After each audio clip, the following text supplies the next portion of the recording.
Shalom, shalom.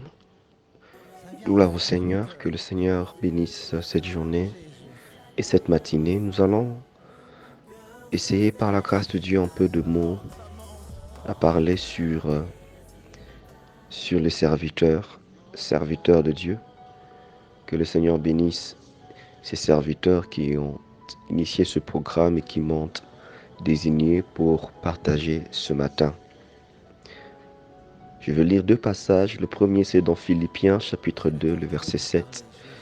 Il est écrit, il s'est dépouillé lui-même en prenant une forme de serviteur. Matthieu chapitre 25, le verset 21, il est écrit, bon et fidèle serviteur, tu as été fidèle en peu de choses, je te confierai beaucoup, entre dans la joie de ton maître. Il y a plusieurs dimensions de relations qui peuvent relier l'homme à Dieu. Et parmi ces dimensions, je vais en citer 4. La liste n'est pas exhaustive, mais les 4, j'estime que ce sont les 4 dimensions de relations principales qui peuvent lier l'homme avec Dieu. La première dimension de relation, c'est la relation de créateur à créature. La relation qui lie l'homme à Dieu en tant que créature. La deuxième dimension, c'est celle qui lie l'homme à Dieu en tant que serviteur. La troisième dimension, c'est celle qui lie l'homme à Dieu en tant que fils ou enfant. Et la quatrième dimension est celle qui lie l'homme à Dieu en tant qu'épouse. Toutes ces dimensions sont très importantes. Et la plus grande dimension dans les 4, c'est bien sûr celle de l'épouse. Parce que même la nature nous enseigne que la personne la plus proche et la plus intime à l'homme ou à la femme, c'est son époux, c'est son épouse.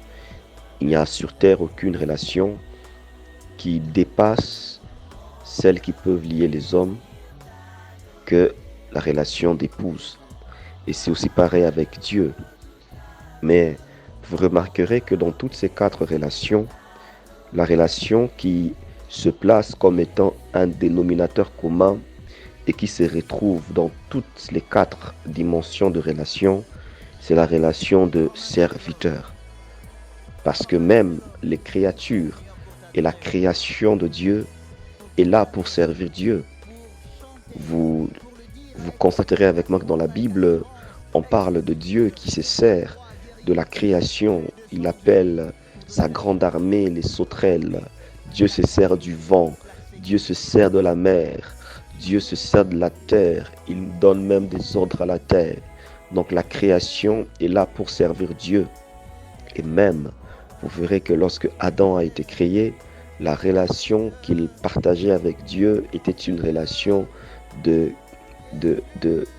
créature par rapport à son créateur. De créature par rapport à son créateur. Parce que Dieu a créé Adam à son image et à sa ressemblance.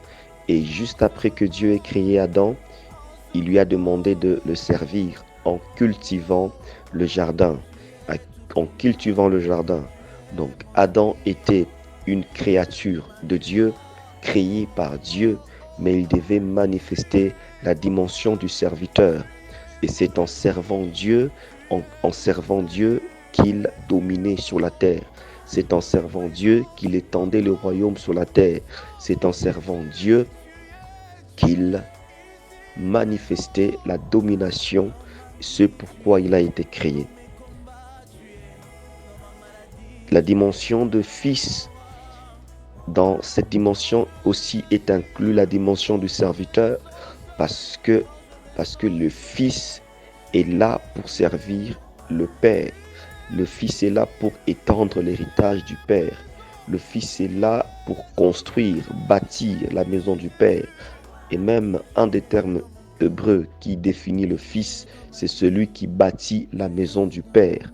Vous ne pouvez pas être un fils loyal, un fils qui aime votre Père, sans avoir en vous la dimension du serviteur. C'est ainsi même que Jésus, qui est le Fils unique de Dieu, le Fils unique de Dieu est venu pour servir.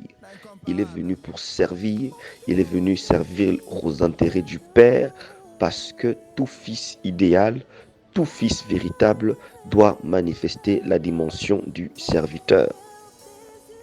Et même aussi la dimension de l'épouse doit inclure en elle la dimension du serviteur. Toute véritable épouse doit servir son époux. Toute véritable épouse doit se disposer à servir son époux.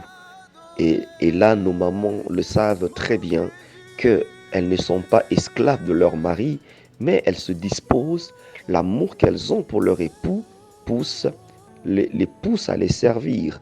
Lorsqu'ils rentrent du travail fatigués, la première chose que vous allez faire, c'est l'accueillir, le déchausser, enlever sa veste, lui servir à manger. Vous ne le faites pas en tant qu'esclave, vous ne le faites pas par obligation, mais vous le faites par amour, parce que l'épouse est là pour servir son époux. Et dans cette dimension suprême qui nous lie à Jésus en tant que son épouse, nous la manifestons également en le servant. Donc vous constatez avec moi que la dimension du serviteur est indispensable, quelle que soit la relation que nous pouvons entretenir avec Dieu. Nous ne pouvons pas déployer cette relation. Nous ne pouvons pas nous déployer sur terre en tant que fils de Dieu. On ne peut pas se déployer sur la terre en tant que créature de Dieu. On ne peut pas se déployer sur la terre en tant qu'épouse de Dieu si nous ne manifestons pas la dimension du serviteur. Cette dimension du serviteur nous accompagne dès notre création jusqu'à notre enlèvement. Cette dimension du serviteur reste quasi permanente, parce que même au ciel, on sera en train de servir Dieu. Et Jésus le démontre dans la parabole des talents. Il dit qu'à la fin, il a établi chaque serviteur pour gouverner 10 villes, 5 villes, selon la capacité de chacun. Et nous allons gouverner dans le royaume de Dieu. Lorsqu'on va régner sur la terre avec Christ, nous allons servir. La dimension du serviteur s'attache à nous dès notre création jusqu'à la dimension finale de l'époux. Nous ne cesserons de servir Dieu.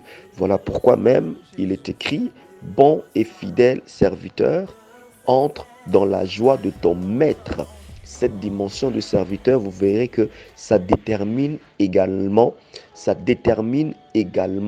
notre position et notre place dans le royaume de Dieu. Donc, elle n'est pas du tout à négliger.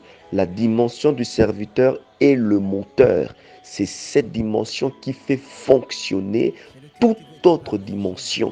Si vous ne servez pas le Seigneur, vous pouvez être fils, vous pouvez être épouse, mais si vous ne servez pas, vous serez stérile, vous serez inactif. Cette dimension est très importante et elle est indispensable. Alors, quelles sont les caractéristiques que nous devons avoir en tant que serviteurs? Les caractéristiques qui s'attachent à la dimension du serviteur. La première caractéristique, c'est l'humilité. L'humilité. Il est écrit dans Philippiens chapitre 2, le verset 7, en parlant de Christ, lui qui était égal à Dieu, mais il s'est humilié, il s'est dépouillé, il a même pris la place d'un serviteur. Vous ne pouvez pas prendre la place d'un serviteur sans humilité. L'humilité précède le service. Les bons serviteurs sont ceux qui s'humilient d'abord. Vous devez d'abord vous humilier. Nous devons d'abord nous humilier avant d'être utilisés par Dieu comme étant ses serviteurs. Et cette humilité est premièrement vis-à-vis de Dieu. Nous devons être humbles vis-à-vis de Dieu en reconnaissant que sans lui, nous ne pouvons rien faire. Ce ne sont pas nos capacités qui nous qualifient, ce n'est pas notre intelligence qui nous qualifie, mais notre capacité vient de Dieu. L'apôtre Paul dira, je puis tout par celui qui me fortifie. Et Jésus a dit à ses disciples, sans moi, vous ne pouvez rien faire. C'est l'humilité qui nous pousse à reconnaître nos limites et à reconnaître que sans Jésus, nous ne pouvons rien faire. C'est ainsi que Dieu n'a pas voulu utiliser Moïse pendant que Moïse était en Égypte. Moïse savait que c'était lui qui était choisi comme étant le serviteur, libérateur du peuple d'Israël, des Hébreux, mais Moïse était trop imbu de lui-même. Il a voulu commencer ce service ou ce ministère en se basant sur ses capacités. Il pensait que comme il a été formé dans toute la sagesse d'Égypte, il était puissant en parole et en œuvre, et il a voulu s'appuyer sur ses capacités. Il a tué cet Égyptien et la Bible déclare qu'il s'en est enfoui lorsqu'il a appris que la nouvelle s'était bruitée parce que Moïse n'était pas encore brisé, il n'était pas encore humble. Il a fallu qu'il puisse être là dans le désert où Dieu l'a éprouvé, où Dieu l'a dépouillé de sa suffisance afin qu'il puisse manifester l'humilité. Et lorsque Dieu apparaît à Moïse dans le buisson ardent et l'envoie cette fois-ci, Moïse dit, qui suis-je? Qui suis-je pour que tu m'envoies? Là, Moïse était préparé. Moïse avait acquis l'humilité et était donc prêt. Dieu a jugé Moïse maintenant prêt, digne d'accomplir sa mission, parce que vous ne pouvez pas être utilisé par Dieu si vous ne vous humiliez pas. Je ne peux pas être utilisé par Dieu s'il n'y a pas en moi cette vertu de l'humilité. Et cette humilité est également importante vis-à-vis des hommes parce que nous servons Dieu, mais nous servons aussi les hommes. Nous servons Dieu, mais nous servons Dieu auprès des hommes. Nous servons Dieu auprès des hommes. Christ a dit à ses disciples que celui qui veut être le plus grand, qu'il soit les serviteurs de tous. Et Christ lui-même a dit qu'il est venu pour nous servir. Il est venu pour nous servir. Il a dit cela aux disciples parce qu'on ne peut pas servir Dieu sans servir les hommes. Nous servons Dieu, mais c'est devant les hommes que nous servons Dieu. Ce sont les hommes que nous prêchons. Ce sont les hommes que nous évangélisons. Ce sont les hommes que nous enseignons. Ce sont les hommes que nous devons suivre, nous occuper d'eux, nous occuper de leurs problèmes, leur servir, leur apporter la solution que Dieu a pour eux. Et si nous ne sommes pas marqués par l'humilité, nous ne pouvons pas servir les hommes. Si nous ne sommes pas marqués par l'humilité, nous n'allons pas nous disponibiliser pour répondre aux besoins des hommes. Si nous ne sommes pas marqués par l'humilité, nous ne pouvons pas supporter les caprices de ceux auprès desquels Dieu nous envoie servir. Nous ne pouvons pas supporter les faiblesses et les mauvais comportements de ceux auprès desquels Dieu nous envoie servir. Qu'est-ce qui nous permettra de bien servir Dieu auprès de ces hommes? C'est encore l'humilité. La deuxième caractéristique d'un serviteur, c'est le fait de ne pas avoir la volonté personnelle. Pas de volonté personnelle. Pas de volonté personnelle. Christ a dit, tu n'as voulu ni holocauste, ni offrande, mais tu m'as formé un corps. Voici, je viens pour faire ta volonté. Un serviteur est celui qui vient pour faire la volonté du maître. Un serviteur doit être donc dépouillé, renoncer à sa volonté. Nous ne sommes pas appelés pour servir à nos intérêts. Nous sommes appelés pour marcher selon la volonté de Dieu. C'est ce que Dieu dit que nous faisons. C'est ce que Dieu pense que nous faisons. C'est là où Dieu nous envoie que nous y allons. Quand Dieu nous demande de ne pas sortir, nous ne sortons pas. Ce que nous disons vient de Dieu. Un serviteur ne doit pas être indépendant. Un serviteur doit dépendre de son Seigneur. Il doit dépendre de son Seigneur. La dépendance au Seigneur est possible lorsque nous renonçons à notre volonté. C'est ainsi que Élie au mont Carmel, Élie, dans ce défi, cette confrontation qu'il avait avec les prophètes de Baal, il va mettre, il va mettre en exergue la dimension de serviteur qu'il avait lorsqu'il fallait qu'il puisse demander le feu pour que le feu descende. Il a dit, Seigneur, que l'on sache que tu es le seul Dieu en Israël et que je suis ton serviteur et que je fais tout ceci par toi. Je fais rien par moi-même. Et Dieu a répondu par le feu parce que Élie était un serviteur de Dieu qui ne faisait rien par lui-même. Tout ce que Élie faisait, c'était Dieu qui le lui commandait. Tout ceci, je le fais par toi. Et c'est là que le feu descend parce que nous ne faisons rien de nous-mêmes. Et c'est là même le secret du succès dans le ministère. Troisièmement, et pour finir, la caractéristique du serviteur, c'est un serviteur travaille par délégation d'autorité et de puissance. Puisque nous ne servons pas Dieu par nous-mêmes, nous servons Dieu par sa puissance et nous devons avoir la délégation d'autorité et de puissance. Car c'est de la part de Dieu que nous parlons, c'est de la part de Dieu que nous agissons, c'est de la part de Dieu que nous fonctionnons.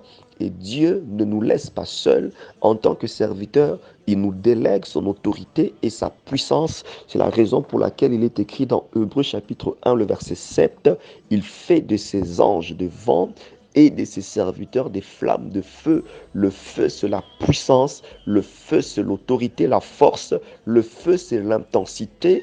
Tout véritable serviteur finit par avoir le feu, la délégation d'autorité et de puissance, parce que vous ne pouvez pas apporter la solution de Dieu aux hommes, aux problèmes des hommes. Vous ne pouvez pas répondre aux cris de l'humanité et servir ce que Dieu a prévu pour les hommes sans avoir sur vous le feu, la délégation d'autorité et de puissance. Que Dieu le bénisse.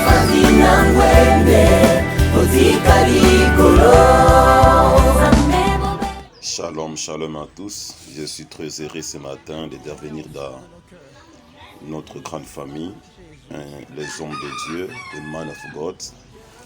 Je remercie le pasteur Akassé de m'avoir sélectionné, de me donner la grâce, l'opportunité d'intervenir, d'ajuster et de penser par rapport à notre grand thème, les serviteurs de Dieu. Moi, c'est Mouissa, serviteur de Dieu à Saint-Pé Isiro. Nous sommes en train de lire dans Actes des Apôtres, chapitre 7e, le verset 24 à 29. La Bible dit, il en vint un qu'on outrageait, et prenant sa défense, il vengea celui qui était maltraité et frappa l'Égyptien. Il pensait que ses frères comprendraient que Dieu leur accordait la délivrance par sa main, mais ils ne comprirent pas. Le jour suivant, il parut au milieu d'eux comme il se battait, et il les exhorta à la paix. Hommes, dit-il, vous êtes frères, pourquoi vous maltraitez-vous l'un l'autre? Mais celui qui maltraitait son prochain les repoussa, disant, qui t'a établi chef et juge sur nous? Veux-tu me tuer comme tu as tué hier l'Égyptien? À cette parole, Moïse prit la fuite et il alla séjourner dans le pays de Madian, où il engendra 2 fils, parole du Seigneur. Mon petit message de ce matin est intitulé « Le serviteur de Dieu face au rejet ». Alors, nous allons parler de 4 choses. D'abord, qui est serviteur de Dieu, le rejet, comment faire face au rejet et à faire les avantages liés ou bien attachés au rejet. Tout d'abord, un serviteur de Dieu, c'est une personne qui est enrôlée par Dieu, ensuite envoyée pour exécuter une mission. D'abord, il est enrôlé ou bien il est appelé par Dieu, ensuite préparé et enfin envoyé pour aller exécuter la mission de Dieu. Quand nous lisons dans Exode chapitre 3 verset 10, la Bible dit, maintenant va, je t'enverrai auprès de Pharaon et tu feras sortir d'Égypte mon peuple, les enfants d'Israël. Là, c'est Moïse qui était appelé par Dieu, préparé, ensuite envoyé. En fait, là, c'est quand Dieu préparait, ou bien c'est quand Dieu appelait Moïse pour lui montrer son fardeau. Pour parler à Moïse, voilà Moïse déjà une mission, j'ai un fardeau. Il y a mon peuple qui souffre en Égypte, mais je t'appelle pour que je t'associe à ma grande mission, celle d'aller délivrer Israël de la main de Pharaon, de la maison de servitude. Deuxième petite définition, accepter de Dieu, c'est une personne qui se met au service de Dieu. Il se soumet aux exigences de Dieu. Troisième définition, c'est quelqu'un qui a comme objectif de faire rien que la volonté de Dieu, mais d'exécuter le plan de Dieu. Et quatrième, c'est une personne qui travaille pour promouvoir, ou bien pour la promotion de son chef, pour les intérêts du royaume de Dieu. C'est une personne qui travaille pour la promotion des intérêts du royaume de Dieu. Il a les soucis de voir l'œuvre de son maître, de son Seigneur et de son patron s'épanouir. Parlons rejet. Le rejet, c'est le manque d'acceptation. C'est quand le monde, c'est quand l'entourage ne t'accepte pas, ne t'apprécie pas. Deuxième définition du rejet, c'est le manque d'intérêt à tes initiatives. C'est quand le monde te boude, c'est quand l'entourage, c'est quand les hommes te boudent, c'est quand le monde n'apprécie pas ce que tu fais. Anémon, c'est le manque d'intérêt à tes initiatives. Et troisième petite définition par là du régime, c'est le mépris envers ta personne. C'est quand tu es méprisé, c'est quand tu es rejeté. C'est le cas de Moïse. Quand il vint vouloir aider, sauver ses frères, il fut rejeté, soit il fut méprisé. Et même là, on dit, mais qui est-il? Mais qui t'a donné cette charge, cette responsabilité de vouloir nous juger? Qui es-tu, Moïse? Et la Bible dit que Moïse, il prit la fuite parce qu'il n'était pas le temps pour lui d'exécuter son ministère. Et troisième petit point, et comment faire face au rejet? Comment faire face au rejet? Et bien aimé, vous savez très bien que ce n'est pas facile d'être rejeté. Quand vous êtes sincère, quand vous savez très bien que vous avez quelque chose à donner au monde et que le monde ne vous accepte pas, ça fait mal. Malgré votre sincérité, malgré votre courage, malgré votre bagage, quand on est rejeté, eh bien ça fait mal. Mais comment faire face? Premièrement, nous devons comprendre que la plupart des hommes de Dieu ont été rejetés avant d'être acceptés. La plupart des hommes de Dieu, la plupart des serviteurs de Dieu, des servantes de Dieu ont été d'abord rejetés avant d'être acceptés. Ça prend du temps pour être accepté. Ça prend un moment, ça prend un long moment. Il faut du courage, il faut de la fermeté pour supporter ces moments de rejet. Donc, la plupart des hommes de Dieu ont été rejetés avant d'être acceptés. Quand nous lisons dans Jean chapitre 1er, verset 11, parlant de la parole de vie, puis parlant de Jésus, ma Bible dit, elle est venue chez les siens, et les siens ne l'ont point réussi. C'est Jésus qui est venu avec sincérité pour vouloir sauver, délivrer Israël, mais ceux-ci ne l'ont point réussi. Deuxième vérité, c'est que l'important n'est pas d'abord d'être approuvé par les hommes, mais par Dieu. Quand on est rejeté, l'essentiel c'est de s'attacher à celui qui t'a appelé. Lui-même saura quand et comment pourra te justifier, te donner la place au milieu de ton champ missionnaire. Troisième vérité, c'est que les personnes qui te rejettent aujourd'hui risqueront de dire un jour règne sur nous. Ils risqueront de dire un jour, assurément c'est un fils de Dieu. La même personne qui t'a rejeté aujourd'hui, c'est elle-même. Demain, au temps de Dieu, au temps préparé par Dieu, ils te diront encore, règne sur nous. Ils te diront encore, assurément, Dieu est un saint de Dieu. Assurément, nous comprenons, tu as été envoyé par Dieu pour notre intérêt, pour notre faveur.